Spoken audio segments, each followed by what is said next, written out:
And now, your first alert weather.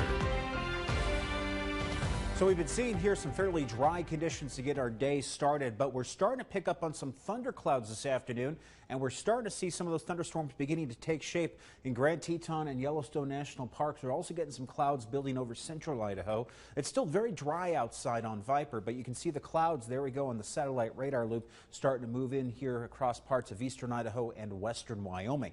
Quite a bit of monsoonal energy still to our south, producing the thunderstorms and scattered showers, and at times severe storms in areas of Utah, areas of Arizona, even southern Nevada getting hit with those strong thunderstorms once again here for this evening.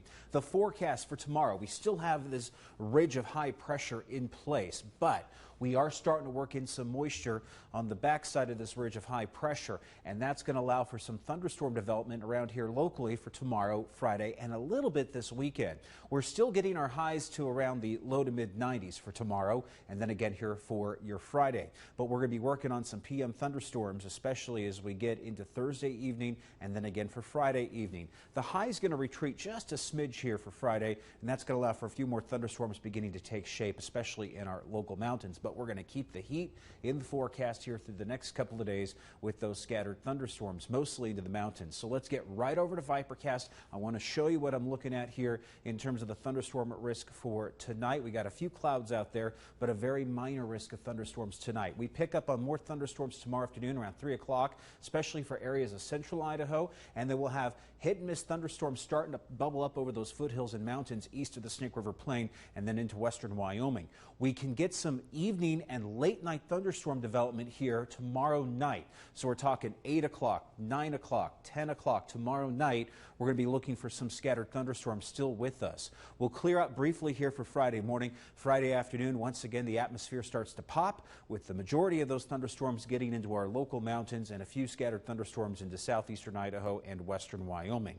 For Saturday, there's still going to be a touch of moisture in the forecast, but the thunderstorm risk here for the weekend is looking very thin and mostly confined to our local mountains. If you're going to Yellowstone, if you're going into the local mountains around Jackson this weekend, yeah, look out for a few thunderstorms. And then the same thing here for Sunday, but it's going to be drier on Sunday. Here's a cool forecast feature I want to show you. This is future lightning potential, and this is what has fire managers concerned because we're going to get a lot of lightning possibly around the Ketchum and northern Magic Valley areas, also into the mountains of southeastern Idaho. We'll see a little bit of lightning trying to get in here through the Snake River Plain tomorrow night with a thunderstorm development, and more future lightning showing us here around Friday afternoon around 4 or 5 o'clock, especially here into central Idaho out towards the Arco Desert, and more lightning strikes possible as you get southeast of Pocatello. And you'll look, that's where we have red flag warnings. High fire danger for parts of central Idaho and areas around Pocatello to the southeast and out towards western Wyoming.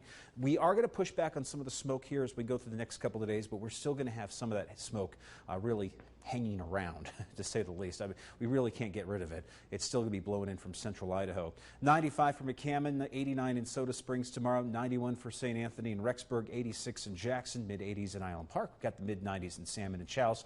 Temperatures haven't changed all that much. In fact, the numbers are staying pretty consistent day to day. Hitting the low 90s in Idaho Falls, mid-90s in Pocatello, Jackson's into the 80s with a slight drop in the temps coming through here with the thunderstorms moving through the region. We do expect to see hot, hazy conditions in Salmon with a few thunderstorms here for tomorrow and Friday.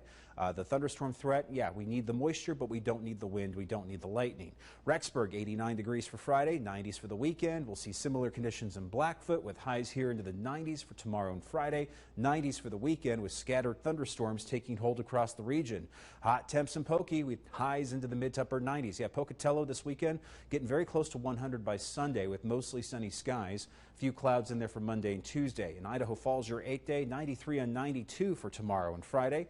We'll be looking at numbers this weekend into the lower 90s with plenty of sunshine and a few thunderstorms trying to get in for next week with some gusty winds developing on Tuesday. Todd. Thanks, Michael. When we come back, police officer in Tennessee puts a new emphasis on the word serve in Protect and Serve.